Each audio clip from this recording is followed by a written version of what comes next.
ready? Ready to get started? All right. All right, good evening. Welcome, Mahopac students, parents, and families. A warm welcome. We have a great evening planned for you tonight. We have our college admissions roundtable discussion, and we are so delighted that we have you here to talk about all the exciting navigations to college admissions and the college application process.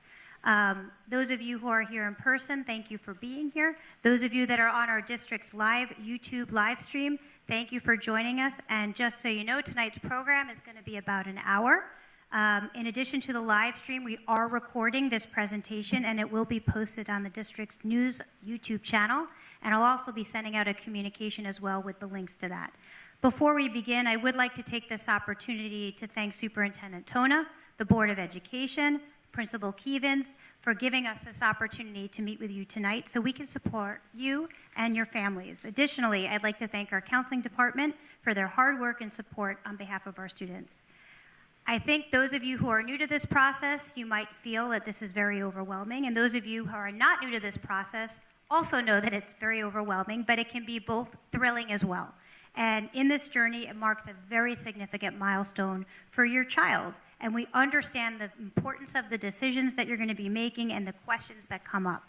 So tonight, if you're either a senior who's in the middle of this, a junior who's just thinking about what they want to do and their options, or you have a student in 9th or 10th grade looking to get a head start, we're here for you tonight, and I think you're going to find that this is going to be a very informative and insightful presentation as we dive in. I'm April Umich. I'm the administrator for school counseling here in the district. And it's my pleasure and honor to welcome our panel of esteemed college admissions representatives who are experts in the field of college admissions. Tonight we have Beatriz Martin Ruiz from Purchase College SUNY. We have Nicole Salimbene from Pace University. We have Philip Howard from the University of New Haven. And soon to be joining us, Christina LaBella from Manhattanville College. She sends her apologies. She will be here shortly, so when she arrives, we'll get her right in the thick of things. They're going to shed lots of light on various aspects of the college process. We're going to talk about topics that are ranging from selecting the right college, crafting a standout application, factors in college admissions decisions, financial considerations, and what life is really like on a college campus, just to name a few topics.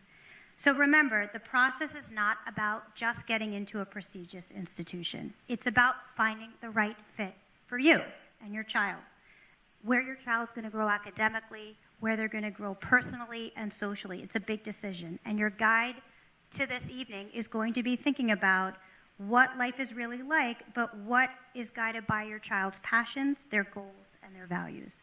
So as we embark tonight, let's keep an open mind. You're going to have an opportunity to ask questions and engage in meaningful conversations, and we hope by the end of this evening that you come away with a clearer understanding of how to move forward in your path as we go forward. So tonight, we're going to start with getting to know the panel of experts and their role, and then we're going to pose some questions to get the discussion started directly to our panel. I will be your moderator for that, and then we're going to open up the forum for you to directly ask questions that you may have for our panel.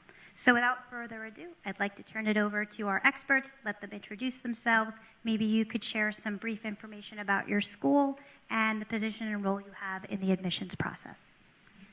All right. Hello, everyone. My name is Beatriz Martin Ruiz. I am Associate Director of Admissions at Purchase College, which is one of 64 SUNY campuses. I have been at Purchase for about 18 years. When I started, I had a baby that was this little, and that baby is now a freshman in college. And so I'm also the parent that has been through this process herself. I've worked in a number of different roles, both at Purchase and before that in a couple other institutions. I have been a college professor, I've been a university administrator, and I've recently kind of come back to admissions over the last 6 years, which is kind of where I started my career many years ago. And I've been the associate director for about 6 years now. And in my role, I oversee a team of admissions counselors that are really the recruiters for the college that are also responsible for reading applications, submitting recommendations to admit, sometimes to deny. And myself personally, I oversee the review of international applications. I work with some of our smaller groups that maybe require a little more attention, like maybe our transfer students. I work with ACE and EOP students, et cetera. And so I represent a school that is actually, you're probably going to find out that my school is very different from the other schools that are here today because we are part of the State University of New York system. So we are proudly public. We are a mid-sized school. We have about 3,300 students, mostly undergraduates. We do have a very small graduate program. We have about 100 students in it. So we are significantly undergrad. We are a residential campus, although we don't mandate students to live on campus. Students have the ability to commute if they want to, especially students from around here. I live in this area too, and I commute to work every day, and it's a simple commute.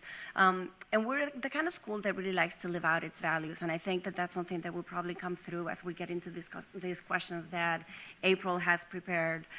We believe in diversity and inclusion, and we want students to come as they are. We care a great deal about our students in terms of their academic success, but also in terms of who they are as humans. And I'm just really grateful to be here. So thank you so much, April, for giving us the opportunity to be here. I could talk for hours, but I'm going to stop now so that we can get the party going.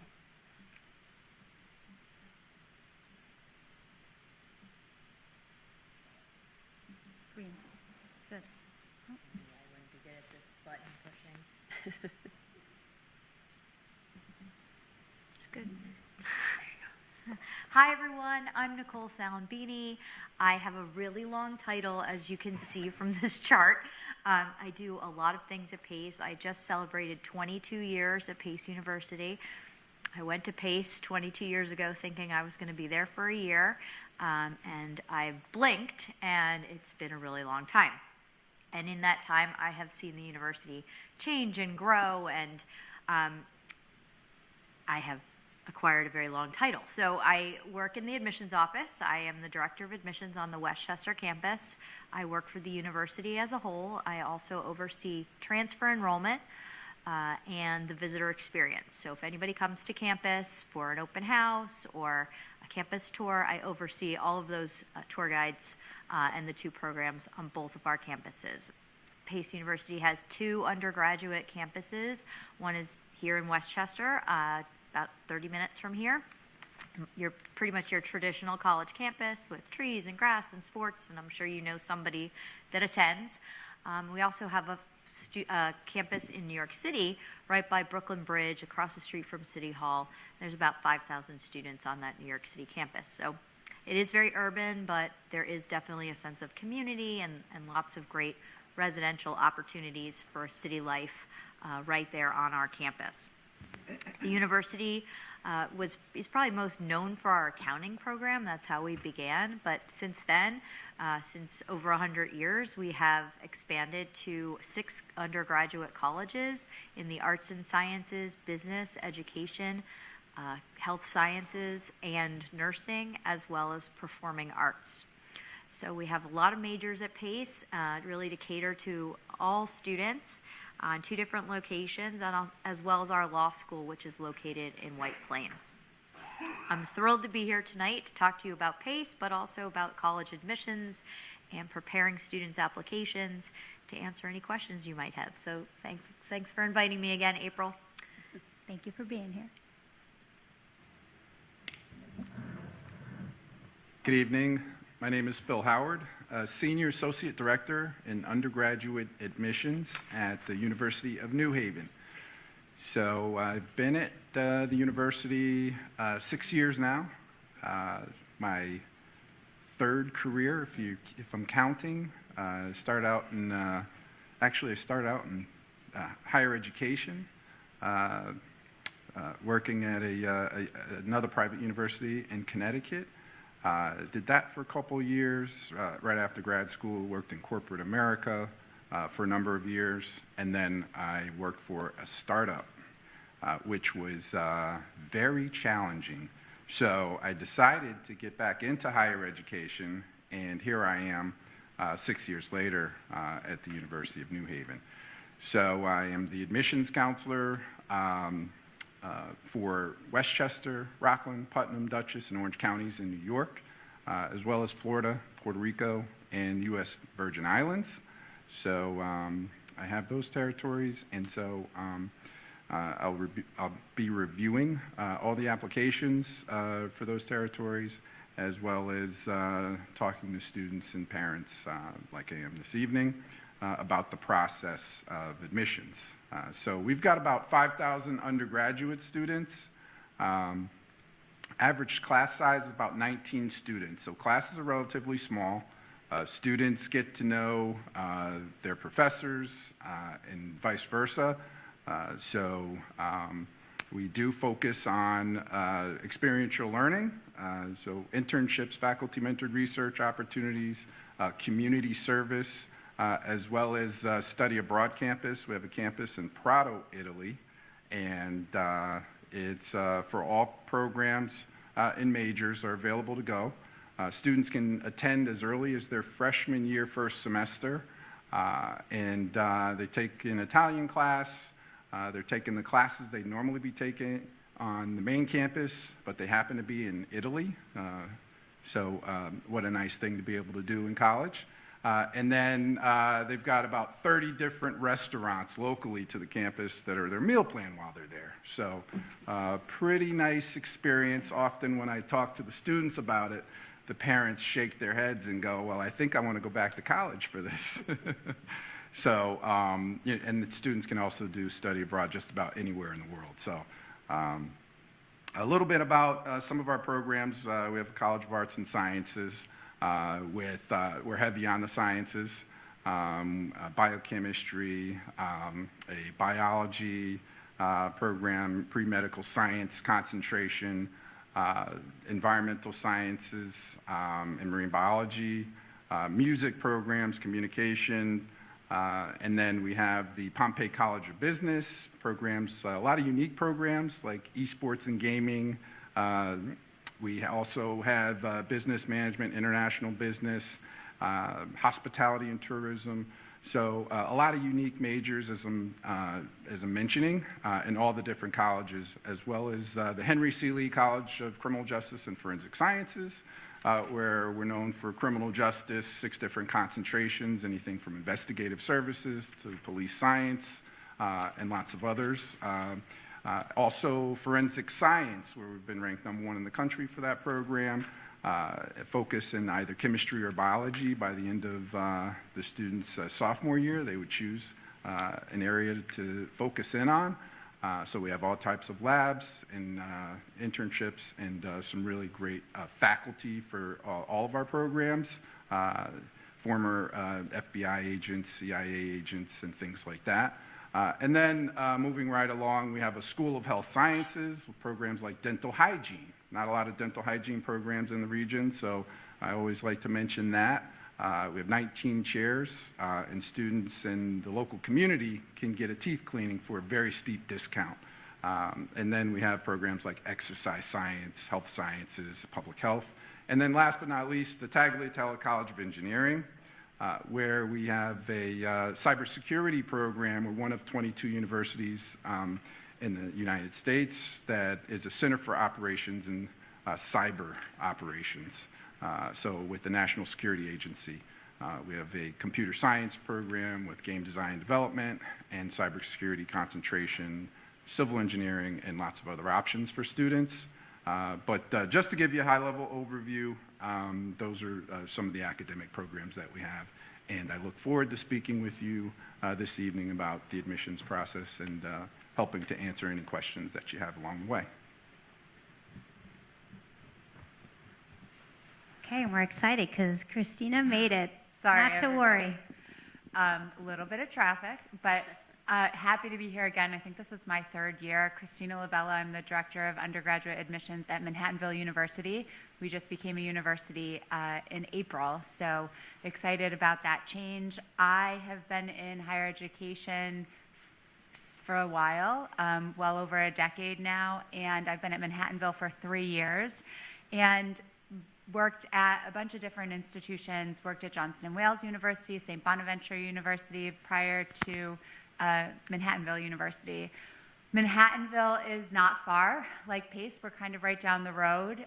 If you hit traffic, it's a little bit further than you anticipate. So if your kids are hoping to go further away.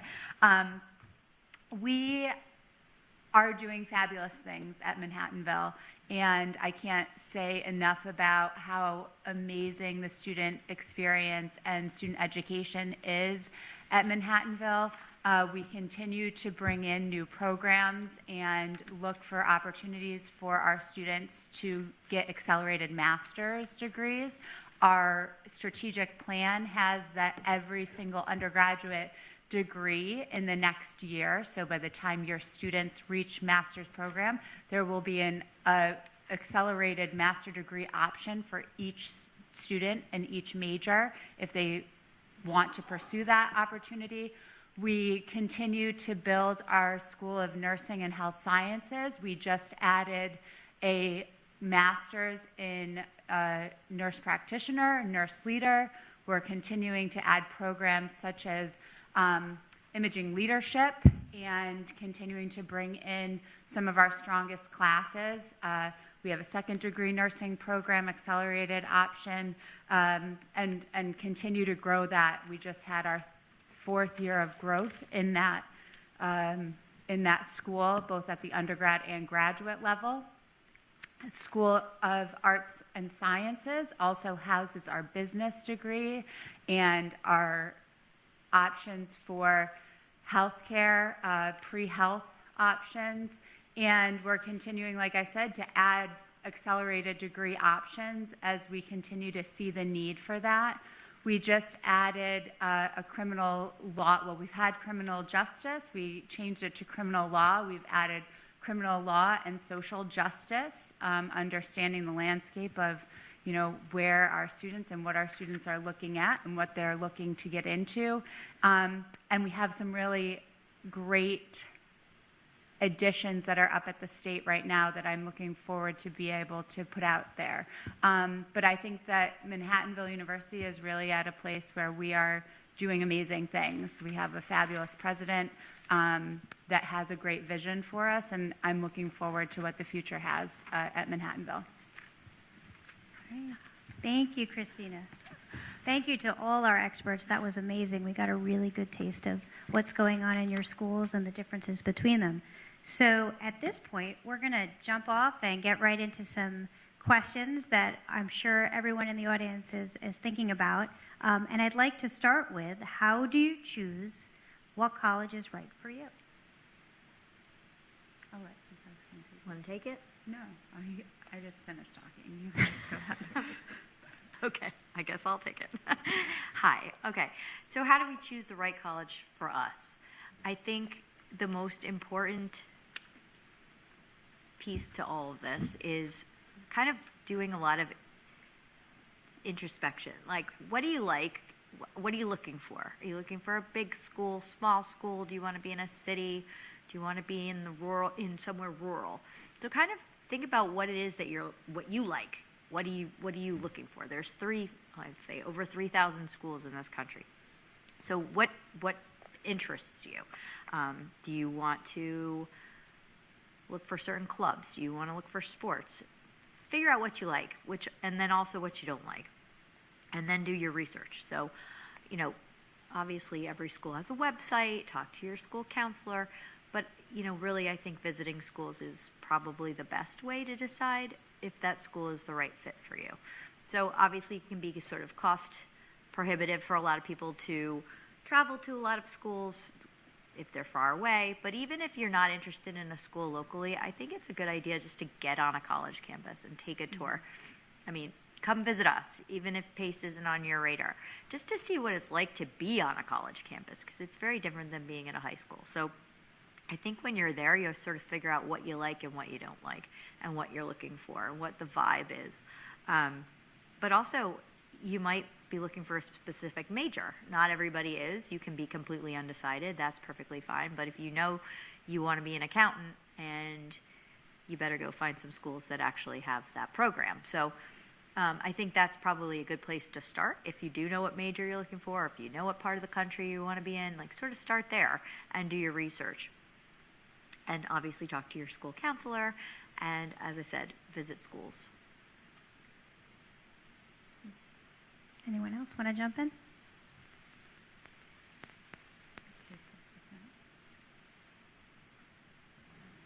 There we go. And yeah, I'll add to that. I think those are all the right things to do and to look for.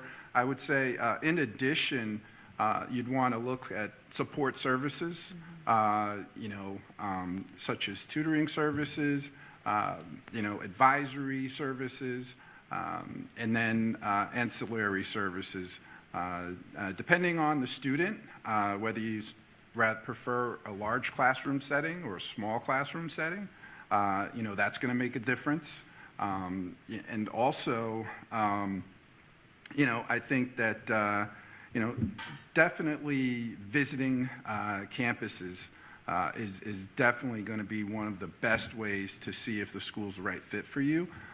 Because when you're on campus, as Nicole just indicated, you're going to get a feel for what it's like to actually be there on the campus, see what the environment's like, and see if this school is the right fit. As April indicated earlier, I think that's the goal. The end goal is just to make sure you've got the right program. If you're looking for a certain academic program, you want to make sure that you understand what's involved with that program, and what your career goals would be, so that make sure that they match up if you absolutely know what you want to do. But oftentimes a lot of students come out of high school not knowing what they want to do, so undecided is okay too, but understanding whether you want to be far from home or close to home, and all of those things are very, very important. I'm going to talk a little bit about you and your students are investing not just in a four-year education, you're investing in a lifelong investment. Your student is going to be an alum of that institution. You are going to have investment because your child is going to be at that institution. So I would also say look and see what the alumni network looks like. What are some of the parent services? What are opportunities like for internships?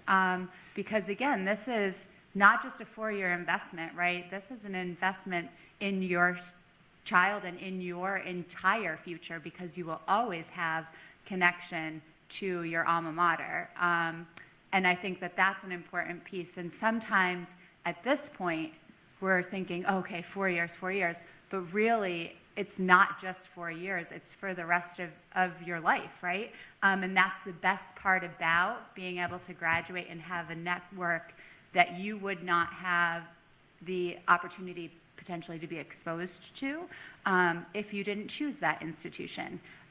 So I think that's another important piece to keep in the back of your mind, maybe as you get a little bit further down and start to narrow down your options and opportunities. All excellent points. There's And think one more about thing that. that I wanted to add, if you don't mind, just Go because ahead. of the age of this student group. A lot of it depends on what kind of learner your child is, your student is. But I found that with my own child and our nieces and nephews that I've helped along the way, when you know them really well, it's a little easier to cater to their interests, the things that they like and they don't like. I have found that some students get sometimes overwhelmed going on a big campus visit if they haven't done the research in advance. So I want to put a little plug in for all of the events that are sponsored by the high schools. As counselors travel to a lot of high school visits, we participate in panels like this, we do college fairs, and those can be a little overwhelming for the students as well, but it's very easy to stop at a table, pick up some materials, gather them all, and then take them home and review them when you have a little bit of downtime. When you're not so stimulated that it's just really hard to process information. It's a process of elimination, and it is a process. It takes time. So don't rush the process. Make sure that you give yourselves and your students the grace to actually take it all in, and little by little start whittling things down so that you get to a point that everybody that's involved in the decision making actually feels comfortable with the decision. Because what matters to the parent may not necessarily matter to the student, and vice versa. But this I found to be just a really excellent lesson on dialogue and communication and compromise. And I found that, as challenging as it was for me personally last year, it also strengthened my relationship with my own child. And so give yourself the time and the grace that you need as you go through it. Gather as much information as you can. Don't be ready to pounce right away. There are very few things that are super urgent at this stage. Give yourself a little bit of time. Thank you, everyone. Just going back to the college visit, I know that a lot of schools have open houses. How are your feelings about that? Should students attend open houses if they have them? And if so, what are some important questions when they're on a tour to ask on the tour at the open house, or to an admissions counselor or other ambassadors that are there at the tour when they're visiting? What should students be asking? I do think if your student, or if for the students in the audience, if you have, a top school or a top 3 school and you can make it to the open houses or one of their larger admissions events, I would say you should attend. Typically, you're going to be able to see the majority of the student service options, the majority of the majors. You're going to get to meet many faculty. You would notice that most open houses are very similar on every campus because it's an open house, and we want you to be able to meet and talk to as many people as we think are able to be there. Student groups sometimes are there. Sometimes they're very overwhelming feeling also, to your point.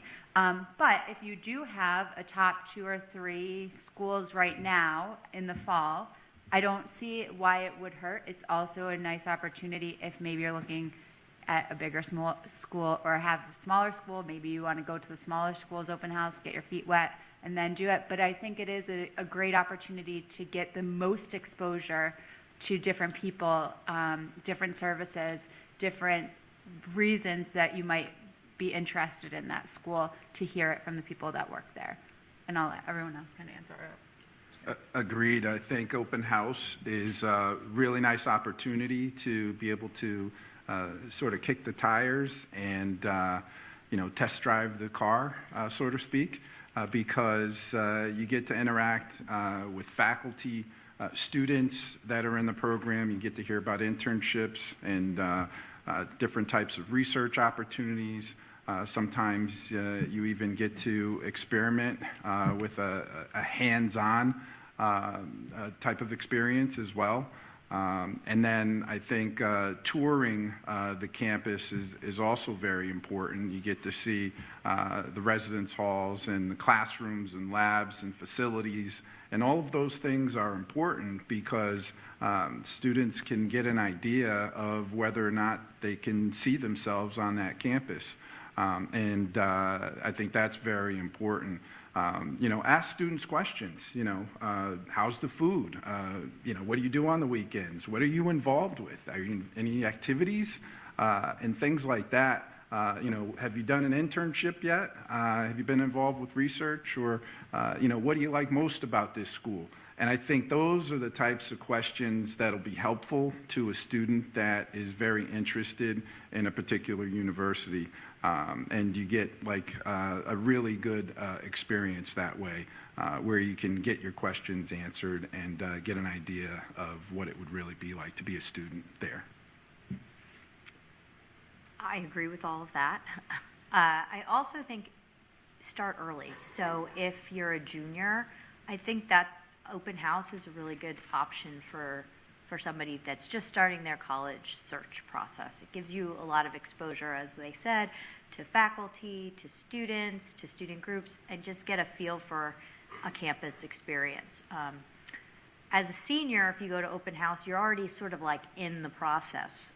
So, you're kind of going back to see, are we sure I want this on my list? Because most open houses are in October, and you're really getting ready to submit your applications pretty soon. But I think it's a really good experience to go to an open house because you are going to get the most exposure to the most people on campus at the same time. But I don't actually think it's a bad idea to visit more than once. And you're going to get a different experience every time you visit. Your tour guide's going to be different every time. You might want to go back and get more information about a particular program. Each school offers different experiences. I know for our school, we have major-based program tours sometimes. So if you're interested in nursing and you want to see our labs, come back for the nursing tour for a smaller group experience and really get that one-on-one with the faculty member, see how the lab works in action. So I think it's good to sort of have a variety of experiences, general campus tour or an open house or a special interest tour, and then come back for admitted student days, because you're going to get a similar feeling, but the theme is going to be a little bit different. We want you to be on our campus, and we want to roll out the red carpet for you, and we want you to come and really, really feel like you're already part of our community. So I think all the experiences are really important, and they all kind of layer one another. Obviously, you don't want to go a million times because I'm sure you're busy, but I think it's really important to get a variety of experiences if you're interested in a school, so that you can really feel if it's the right fit for you. As we said, it is a major investment. And I think that's it. Oh, actually, it's really important also that you ask real questions, and ask those questions of your tour guides. The students are the ones that are, really living the experience. So I think they're trained to be honest and real about the school. So always take a campus tour and ask questions. And I know sometimes students are sort of embarrassed to ask, and the parents will jump in and ask questions. So, maybe think of a couple of questions ahead of time. So when you go on the tour, it's not, dead silence, and you know what you want to ask, so that you're not sort of standing there saying, I don't know what to ask, but you come in with a few questions already in your pocket. And that's about it. That was going to be my tip. Oh, good. Get a list of questions in advance. I agree with everything that you guys said. Clearly, there's a reason you guys are here. Just figure out what kinds of things are really important to the parents, to the students. Get a list going and ask genuine questions. I love to ask the faculty, what is your current obsession? What do you research what's your research right now? What's your favorite class? And see how their eyes light up. Because then you know that this is someone that really cares about the work that they're doing, about connecting with their students, et cetera. So ask questions that you really want to know the answer to. I think that there's a lot of questions that sometimes I see parents asking on tour, like, what's the safety like? And what about financial aid? And all of those are really good questions, but a lot of that information you can find online. You can ask the admissions counselors, they're going to tell you that. But really, when you have access to the faculty, the staff, and the students, ask them about their experience and why they're there. Why are some of us working there after so many years? What is the connection to the school? Because I think that at the end of the day, we know that the academics are important, right? But who you are working with, who you're going to school with, the people that are going to be there to support you and to help you become that person that you're going to become, those personal relationships are so important. And I think Phil maybe mentioned this earlier, you want to see yourself there. So ask questions that are really very pertinent to you and to your experience, the desired experience, the experience that you're looking for. That's great. Thank you so much. I'm thinking that it might be good to just go over what are the differences between like early decision, early action, regular admissions, and rolling admissions, so that we can get a feel for where we are with deadlines and what are the commitments with those. Christina, you take it, Phil. Yeah. You're good at this. So we have 4 different application options, and we start off with a binding option, which is called early decision. It's a commitment. You're signing a contract. Once you get accepted, you have to withdraw all of your other applications from the schools that you've submitted them to, and you have to deposit by a certain date. We have a December 1st deadline for early decision, and then we have a February 1st deposit deadline date. So you have to actually deposit and commit to the university And so that's only if you absolutely know that you're going to attend that particular school or college. If you're going to go to the University of New Haven, you would choose that option. Otherwise, I would choose the more flexible options, and the first one is early action. We have 2 early action deadlines, December 15th and February 15th. Make sure I get my dates right. Yeah, those are options that are more flexible. You're still able to apply to other colleges and universities. And there are some benefits. So our early action option gives students, you have a minimum scholarship amount of $15,000. Well, instead of that minimum, you start off with $3,000 more, and you start at $18,000, for example. And it goes up to $32,000. So your floor is a little bit higher. And then you're able to learn about your decision quicker, and the scholarship's important because the earlier you apply, the earlier you get an opportunity to have access to the funds while those funds are still available. And I think that's very important because you want to learn about all the schools that you got accepted to early on so that you can have a apples to apples comparison in terms of the schools that you're interested in trying to make a decision on. So once you have all the schools you've been accepted to, it gets a little bit easier there because you get to learn about next steps in the process, such as we mentioned student days, opportunities to learn more about housing options, and those types of things. So that's very important. And then regular decision is a rolling admission option, students can apply regular decision basically at any time, and they would default to regular decision if they miss the early action deadlines. So those are some things to think about, and I think it's always better to apply earlier than later in the process, because when you apply too late, sometimes programs fill up, sometimes scholarship money is not available, requirements could change in terms of the requirements to get in, such as GPA requirements and within the app review process.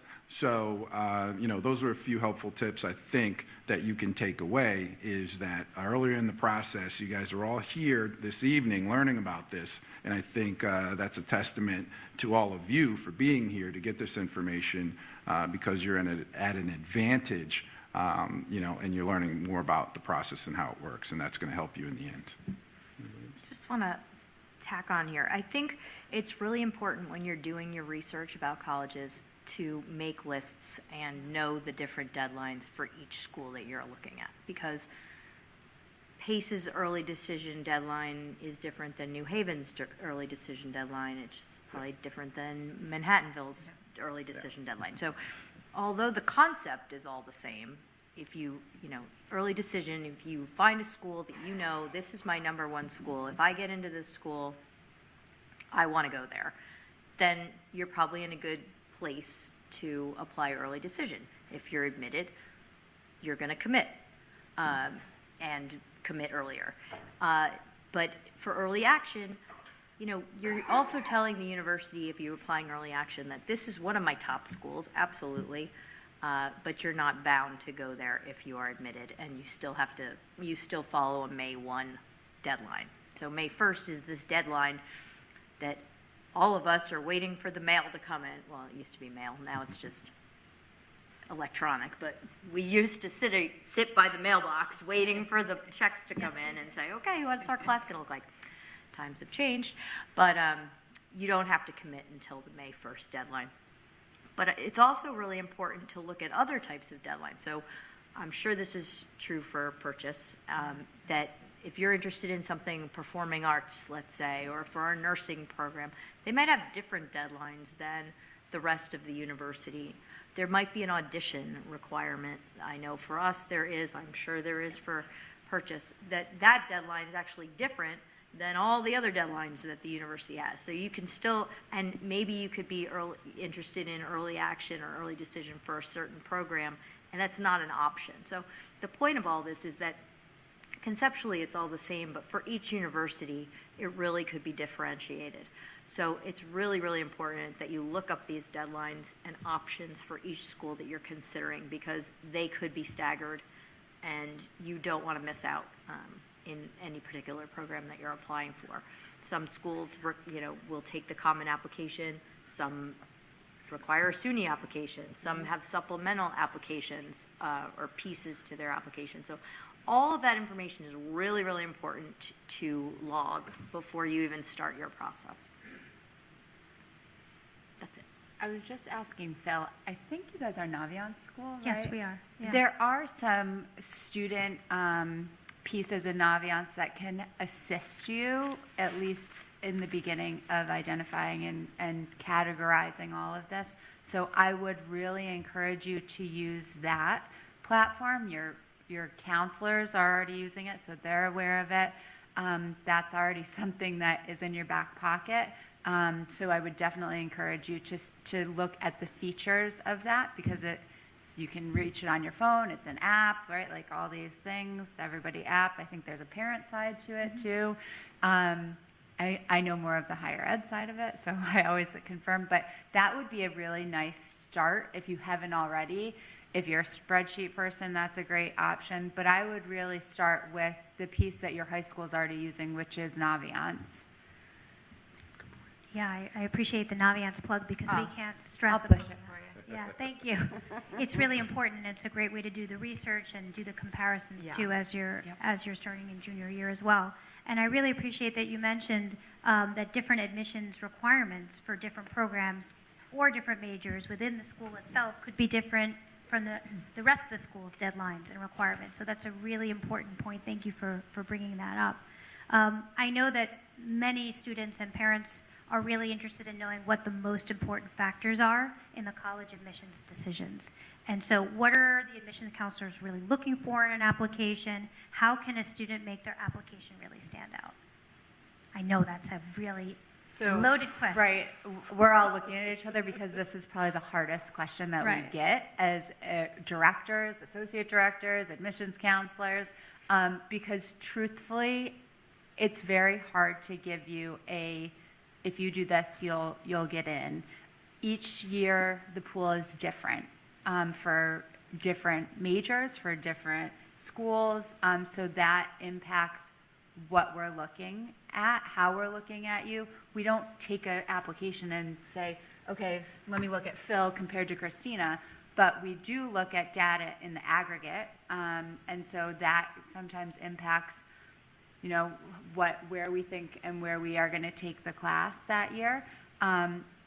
The biggest thing I can say is that for students, you just need to be your true authentic self in your essay. You need to identify references that can speak to you, whether it's academics, outside of academics, because what I do know is that all of us are a holistic reviewing process. What activities are you doing and why are you doing them is something I'm always looking at. If I'm sitting in a committee review, it's a very hard thing to explain, and we don't mean to be secretive, but it does change each year. And it also depends on, we have performing arts, PACE has performing arts, Purchase does. What does that talent pool look like? It's really hard to say, right, an exact thing, but I can say, be true to yourself.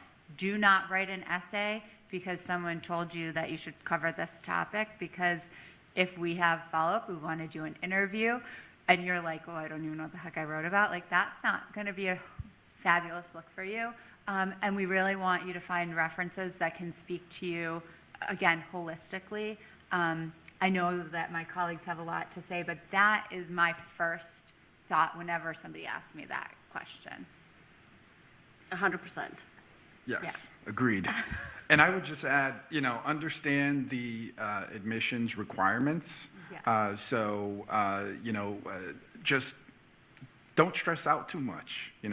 Don't worry about what you can't control, and focus on what you can control. And that's, doing well in the classroom, applying early, gathering the information that you need in order to make the best decision for yourself. And that's all part of the admissions process. So as you're gathering information, you just want to make sure that you're doing everything that you can that's in your control, and then just let it go, because there's a process that has to take place in order to get that decision back to you as we review applications. So we are looking at cumulative GPA, we are looking at activities and things that you are doing. So if you happen to have a resume, sometimes that's helpful. And if you can, indicate in your essay and communicate to us a little bit about yourself so that we understand who you are, that's also helpful. So just doing all of those things to the best of your ability, I think is what I would recommend and advise you to focusing on. Yeah, I mean, you're thinking about like how important is somebody's transcript, the essay you already mentioned, the letters of recommendation, involvement in your community. Can we talk a little bit about SAT and ACT scores in terms of, is your college, first of all, if it's required, how is it looked at, how is it viewed, and then if your school is test optional, how does that fare with whether to decide to submit your scores or not submit your scores? Are any of this tests required? I don't think so, right? Everybody's test optional at this point? Yep.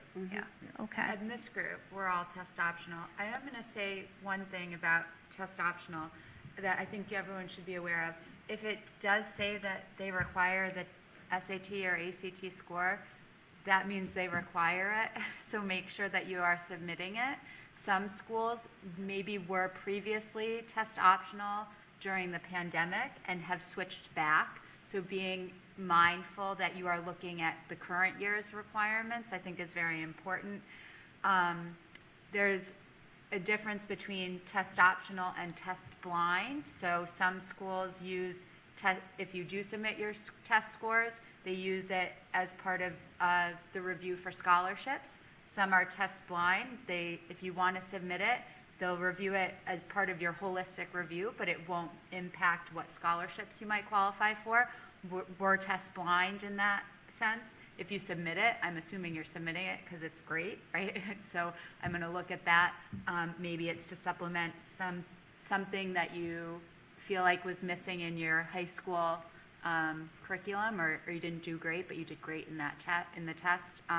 But those, I think, are the most important pieces. And I want to turn it over because I know, I feel like there's a couple majors you guys have that require them, right? No? Yeah, we actually had a requirement pre-pandemic for certain programs like forensic science, engineering, and now we have school health sciences.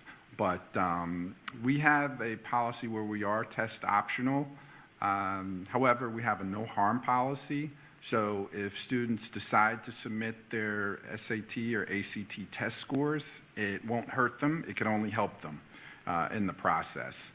So we'll take that into consideration. Sometimes, as Christina mentioned, it could offset, lower GPA. Maybe you wanted to have a little bit higher GPA, but you did really well on the SATs or ACT test scores. And so that gives us another measurement to look at so that we can combine them and take a closer look for students in certain situations where that may come into play. But if you did well on the SATs and ACTs, for us, it could help you.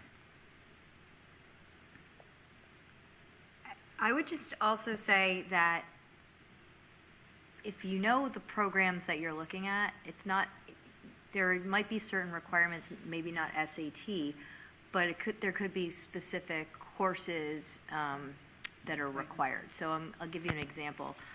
For a nursing major at Pace, you have to have had chemistry in order to even be considered for the program. So SAT is not required, but chemistry is. So something to really consider when you're looking, if you do know the major you're looking at, and it's something that might be clinical like that, to really check that requirement for each school. And if you are a senior and you haven't had chemistry right off the top, it's not even an option to be enrolled at PACE. So work with your school counselor. How can I get chemistry? How can I, can I go to Westchester? Something so that you know the requirements going into the application process. And I think it's really important also that if you are a senior and maybe how do you stand out? We look at trends, right? So if you're a student that had a positive trajectory all 3 years of high school and your grades are solid, it's pretty telling of how you're doing in the classroom. But maybe you didn't have that experience and it's been a little volatile but you're now on a positive trajectory. I think that's an important thing also to point out in your senior year. Submit those first marking period grades so that you can show the school that you're applying to that you're really, on a positive trend. So I think all of those things are really important. And I think, letters of rec are important, extracurriculars are important, but at the end of the day, really the high school transcript is what's driving, I would say, a college acceptance. I would imagine for any school on this panel, I don't know, but for most schools out there. So making sure you're, challenging yourself in the classroom, doing the best you can to show how you are as a student. And there's a school for everyone. So, I really think it's important when you're looking at schools to ask questions. Like you said, go to college fairs. I think April said that there's colleges coming tomorrow. Make sure when you ask, go to the schools, you're asking them what their school profile is. So if you're not an A+ student, let's find the right school for you. If you're, a B student, there's definitely options out there. Maybe you are the A+ student, and let's find out what their profile is, what's their acceptance rate, learning all of those things. But really, that high school transcript is kind of the main part of your application at the end of the day. It's so hard to quantify because I think that sometimes parents want metrics. And so it's so easy to just rely on the GPA or the SAT because those are numbers, right? We can use that data. But the reality is that the review process is much more nuanced than that. And so everything that you said is true. Everything that you all said is true. I think that one thing that I definitely want to highlight is that, yes, the transcript is important. At the end of the day, we want to make sure that every student that we accept into our schools has been set up to succeed. We're not doing anybody any favors if they're not academically prepared. We bring them into our campus and they flunk out after one semester, right?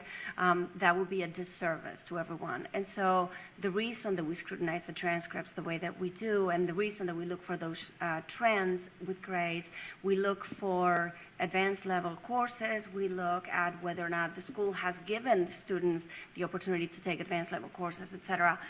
It's because it really paints a story not just of the students' commitment to their education, but their level of preparedness to tackle that next stage. But I also think that beyond that, and I mentioned this earlier, who you are as a human really matters to some schools. I know it matters to Purchase College because we're not a huge school. We bring in a class of about 850 freshmen, give or take, every year. And we really care a lot about building a community of like-minded individuals because we want to create an environment where everybody feels comfortable and safe and can be intellectually curious and has something to say and can contribute. That takes a special type of student. And so I would like to think that everybody in my office is really good at recognizing that Purchase kid. And that's where the essay comes in.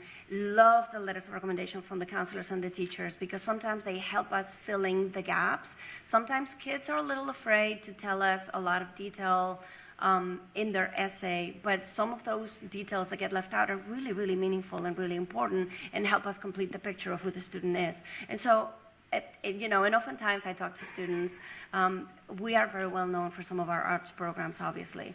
And sometimes I get phone calls from students in the office who say, well, I think I want to be a music producer. And I said, okay, so tell me a little bit about your work. And he's like, well, no, I just want to go to college to learn. Okay. It's like waking up today and deciding that you're going to run a marathon tomorrow.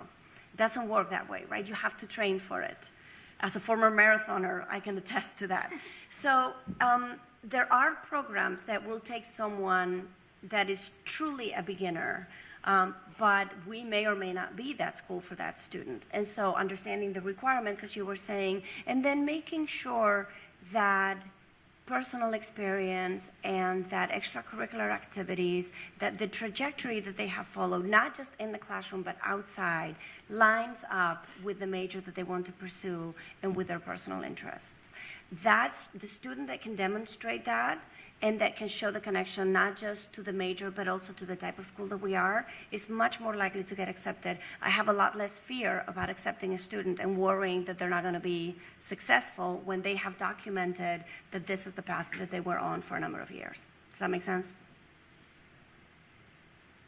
That makes a lot of sense, actually. And I was going to ask, like, in terms of that essay, that would be the place to really articulate that, Beatrice? Definitely, definitely. Okay, great. And I just want to add that, one other thing that we do for our students in the admissions process is we have an optional interview for all students. It's required for early decision, but it is an option for students. So, for example, for students that are applying and they happen to live outside of the local area or the region, I do happen to cover Puerto Rico and the U.S. Virgin Islands. So for those students that can't make it here in person, we will offer an interview to those students and just to try to get to, again, know the student, like Beatrice was saying, kind of personalizes it a little bit more. So for those of you that may be looking at schools at a long distance, maybe out of state or across the country, that might be an option for you to look into, and it might be helpful. That's a great point. Thank you for bringing that up. Mm-hmm. I wanted to talk a little bit about NCAA Division I and Division II, if there was anybody who was in Division III in terms of admissions and financial aid and scholarships, if there was anybody that's looking in that direction. If you wanted to add any information on that, that would be great. I feel like, so Phil and I, full disclosure, both played at the collegiate level, so I feel like we were always like, okay, we're ready for this. And you know I'm going to ask it, because So Manhattanville is Division III, and a large number of schools in the country are Division III. Division III schools, and this is NCAA, there are other governing bodies outside of NCAA that govern collegiate sports, but the majority of us are NCAA. We're Division III. There's no scholarship money associated with your participation in a Division III varsity sport. You may be being recruited by, we're very competitive Division III. We've won a number of Skyline championships in different sports. So we have a desirable Division III experience, but there's no scholarship money. And that's important to understand. Division I and II, there is scholarship money. It all varies depending on the level of the school and the level of the amount of money that athletics brings in. I mean, we'll just be honest, right, about that. At this point, if you're a senior, I'll be honest, if you're not talking to a coach in your desired sport, we may need to look at other opportunities for you to be involved in that athletic experience that's not on a Division I, II, or III team. If you are already talking to a coach, good for you, that's great. But at this point, if you're a senior, it will be difficult to try to have a coach be looking at you because they've already started to recruit and understand, and that's at every level. But there's lots of opportunities for you to be involved. Intramurals, club sports. I'm going to let Phil talk a little bit about the Division I and II piece, but those are my disclaimers. I'm usually like, ooh, the stake in the heart person. I'm sorry. Collegiate sports are fabulous. They did wonderful things for me, but I also stopped playing when I was a junior so I could go abroad and I could do other things. So there's a lot of positives to doing Division III, which I was, because none of my scholarship money was associated with my participation in that varsity sport. And I still could continue at the school that I was at for the same amount of money without participating in that. I'll turn it to Phil and whomever else for Division 1 and 2, or 3. No, that's great. So just to, talk, before I even start talking about Division I and Division II athletics at the NCAA level, is that most students are not going to qualify for full athletic scholarships. It's a very small percentage. However, there are those opportunities, as Christina was saying, for recruited athletes to get scholarships. And we are at the Division II level, NCAA Northeast 10 Conference, and we do have scholarships for certain student athletes and programs like football, basketball.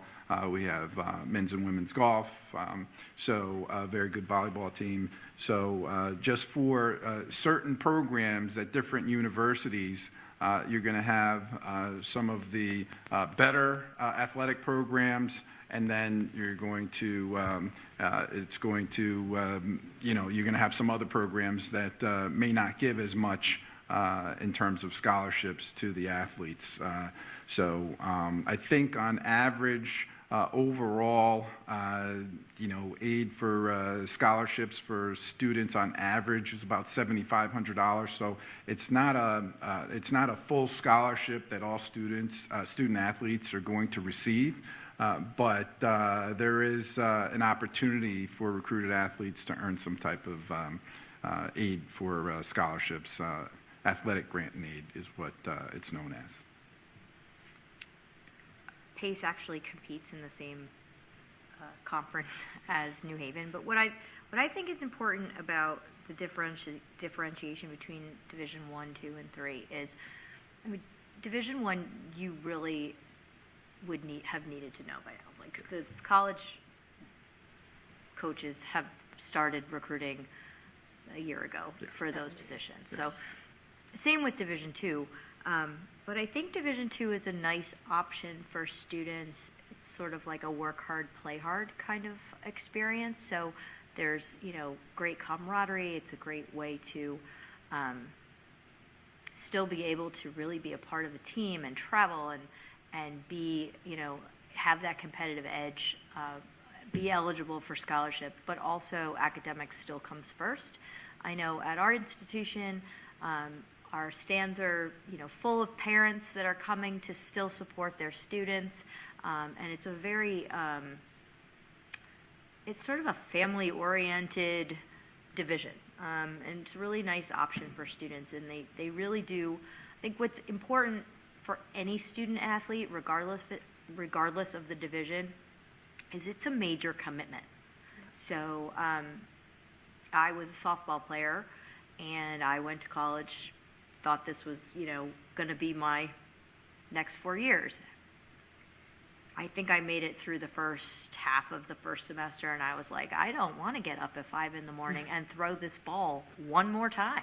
I have been throwing this ball since the 3rd grade, and I quit and did all these other things that the college, offered me. And I think it's important to know that if you're going to be a college athlete, doesn't matter what level you're going to play in, it's a really big commitment, and students are on the bus traveling to New Haven or New Hampshire or Timbuktu, I don't know, whatever, but you still have to get your academics, solidified, and they come first. So it's a hard juggle to be a student athlete. It's a great experience, but there are other athletic options as well at the university. Club, intramural, ways to stay active and healthy. But if you are interested in being a student athlete, you definitely have to do your research, and you definitely have to get in the face of coaches. And a lot of that is kind of outside of high school level. It's really on club level. I know for lacrosse, they're choosing the players to recruit from travel lacrosse. It's not usually at the high school level. So it's a really good way, you really want to get in touch with coaches and figure out where they're going to be. Thank you. Can I add one more quick thing, just because I'm a very practical person, and again, I just went through this recently. If you have a student that is very interested in D1 or D2, make sure that they are connecting with their club coach. Make sure that they are working connections for your child. Make sure that your child has a very good reel, and make sure your student gets registered with NCSA, because that is where the coaches are going to find him or find them. I went through this process with my son, who is a soccer player, and he was being recruited, and then he's playing soccer at a whole different level. This is like a whole different thing. But he did have to get registered. We did have to struggle to rush to put together some reels of his performance. And then all of a sudden the floodgates were opened, and we were getting phone calls pretty much every night. It is very much a process. It can feel like it's becoming your full-time job on top of the regular, college application stuff that you're already working on. So start doing the research now. Make sure that if this is the path that the student wants to follow, there's a lot of work that needs to be done in advance, because when the coaches call, you have to have a packet ready that you can produce, and that's what gets the conversations going. I was just laughing because I'm not that old, but I was like, I mailed physical videos, like VCR tapes to schools, and now you can, anyway. But I think that's a great point, because it can also be overwhelming if you are being heavily recruited or you do want to. But yeah, I don't do the athletic side. I have to talk to our coaches. How does that feel? Yeah, very And, different. and it's an important point to make sure you're registered in NCAA. But the reels are important, and it's all digital now, and it's very professional. So, I suppose that there are companies that support the reels with the coaches as well, so, yeah. Mine was very professional. Yeah. I put a little tape in, we clicked it. The parents know what I'm talking about when you clicked and recorded. Yep. It's probably Students easier are now, like, get right? out of here. I'd like to give an opportunity for our parents and our families that are here, or students, to ask some questions to our panel at this time. I know we're running a little bit over. We started a little bit later, but I want to give you guys an opportunity to ask any questions to our experts here, if you have any. Are there any questions in the audience? Go ahead,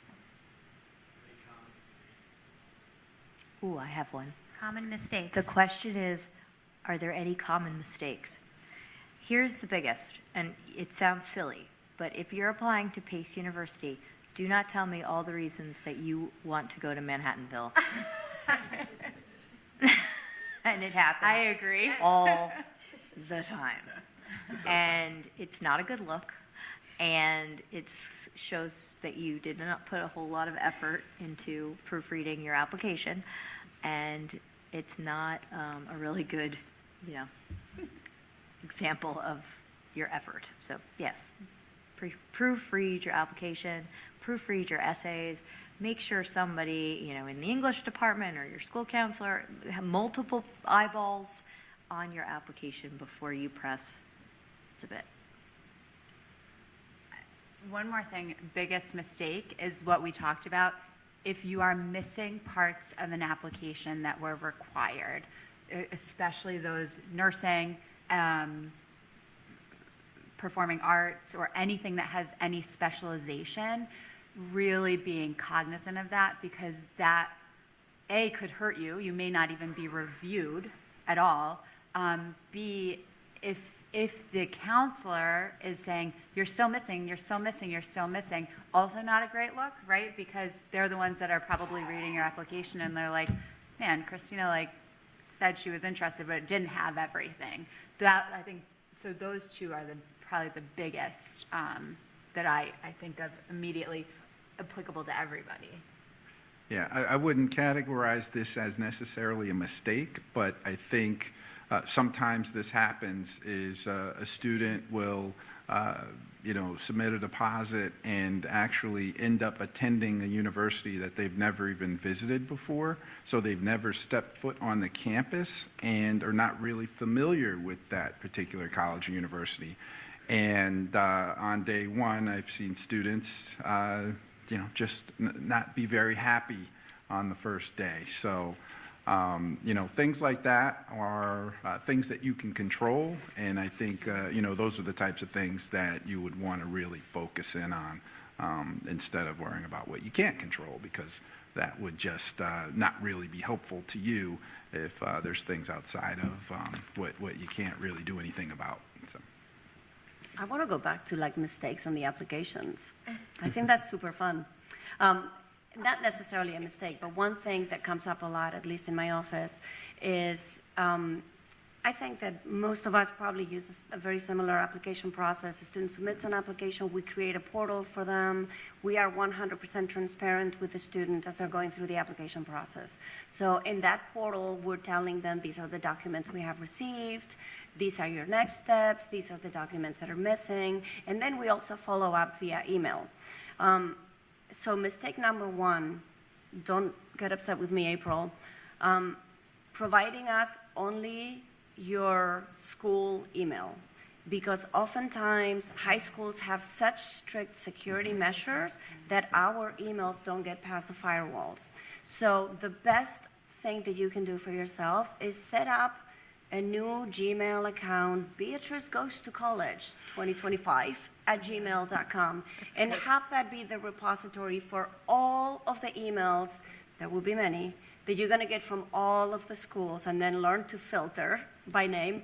But make sure that you have one email that doesn't have such strict security measures that you're actually going to receive our emails. Yeah. Mistake number two, read the emails. And yeah, you'll look very serious, but we can actually see when an email has been opened. We know that many of our students, yes, we do send a lot, but it's because we care. Right? Yes. You told us you wanted us. You sent us an application. Now we're trying to help you finish it. But if you don't open the emails, it's really hard. It doesn't feel like a two-way communication.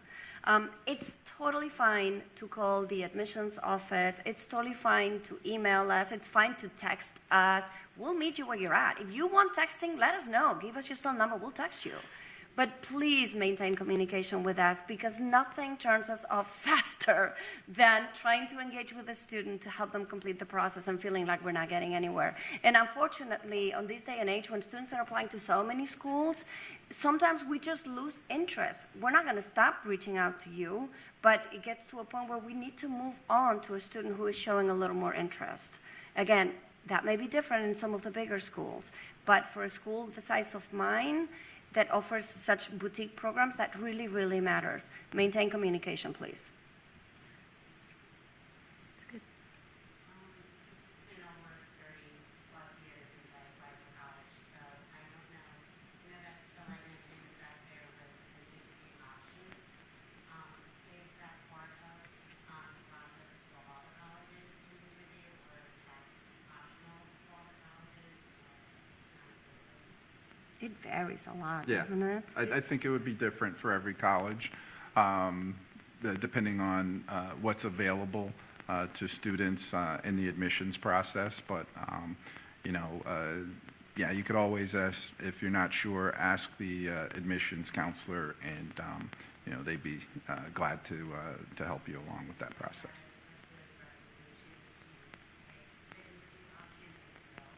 It depends. I think that some students prefer to do that because the students get a lot out of it, as well as the admissions counselor in the university gives us some insight into what that student's like, public speaking, or just communication skills, rather, as well as, how they answer the questions, and just gives us some additional insight into the student, in addition to what they've already submitted in in the application. So it is helpful to us.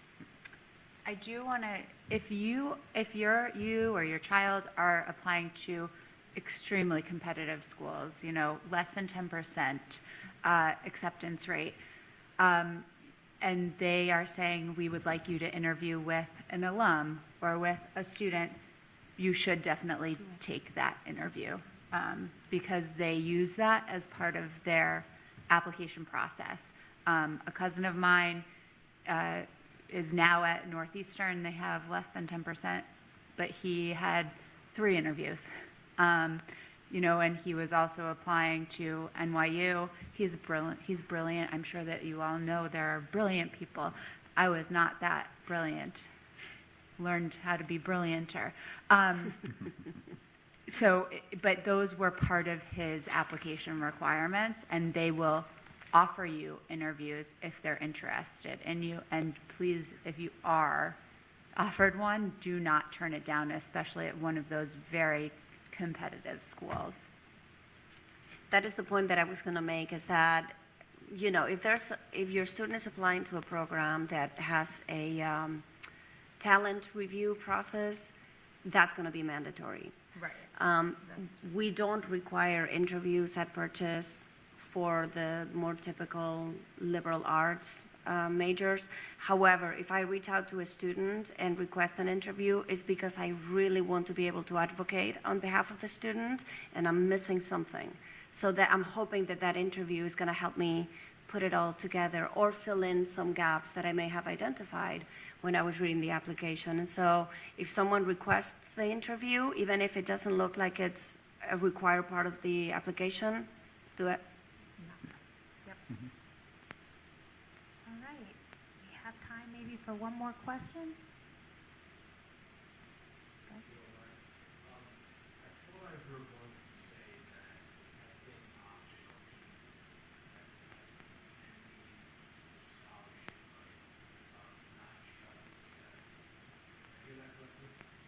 So, He said that. yeah, It's all Phil. yeah, that was me.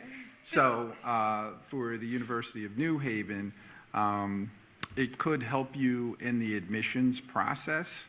And for example, it could help you, if you did really well on the SATs or ACT tests. And so, as part of that process, we look at everything, and so we'll take that into consideration, and it could help you. It could help you with, a little bit of an increase in merit. It depends on the situation and the actual program the student's applying to, though. So for us, students are applying to that particular major or program, so requirements could be a little bit different depending on which program they're applying to. So generally speaking, though, we like to say that a really good SAT or ACT test score could help the student in the admissions process. Yeah. All right. Well, this has been a really wonderful night, and I thank you all for staying a little bit longer, and especially to Christina and Phil and Nicole and Beatrice for taking extra time. I know it was a later night. I hope you all found this beneficial and supportive, and remember that there are resources here at the high school to support you as you navigate this process. Contact your child's school counselor. They're here to help you every step of the way. Please don't hesitate to reach out, and wish everybody successful in their endeavors as they go forward, and safe travels home. Thank you. Thank you. Thank you.